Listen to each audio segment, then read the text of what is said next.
Okay, so the Peloponnesian War, 431 to 404 BC, we've got Sparta and her allies against Athens and her allies.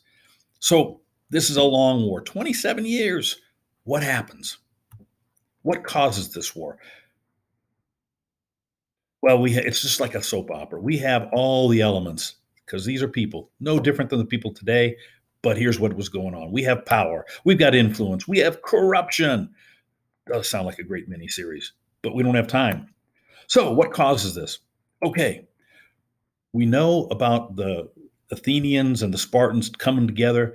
We know about Thermopylae and how the Spartans saved the day. We know about how the Athenians beat the Persian navy and sent them home packing, saved the Western world from the Persians.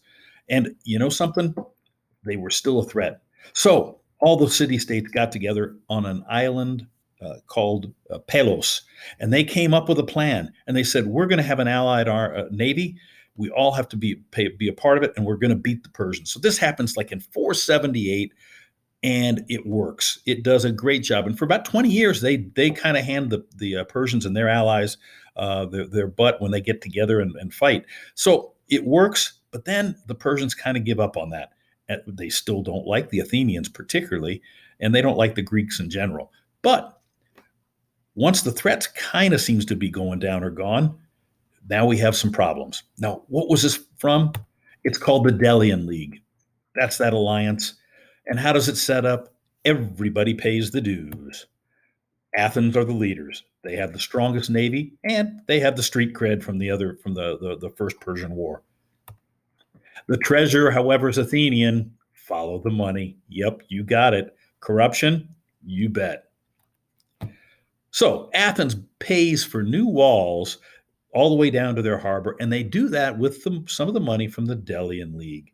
Those dues were intended to keep that navy afloat, not to keep Athens afloat. So we would call that a big problem, corrupt. And it makes everybody mad, well, particularly the Spartans. Ding ding, war is declared. The Spartans aren't having it. They're tired of the problems with Athens thinking they're getting too big for their britches. And so war starts. The Athenians, they were planning for this. They had lots of grain stockpiled. They expected people to flow into of their allies to flow into the city walls that they had just built, by the way. And they did. But they had a problem. They had some bad luck from the beginning. A plague hits Athens. And for the first 4 years, bad stuff. Okay, 1/3 of the people, to include their leader, a guy named Pericles, are killed by this plague over the first 4 years of the war. So what that does, the plague keeps Athens from winning outright at the very beginning. Well, that gives the Spartans and their allies some time. The Persians, again, remember they hate the Athenians, so they back Sparta. They send them money, they send them arms.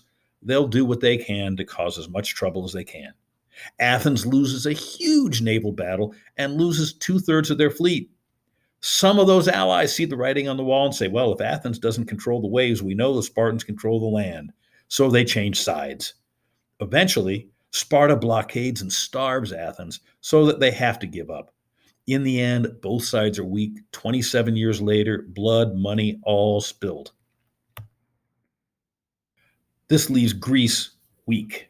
All the city states are paid, and in the vacuum that's created by the decline of Athens and Sparta, another great power to the north in Macedonia is going to step up.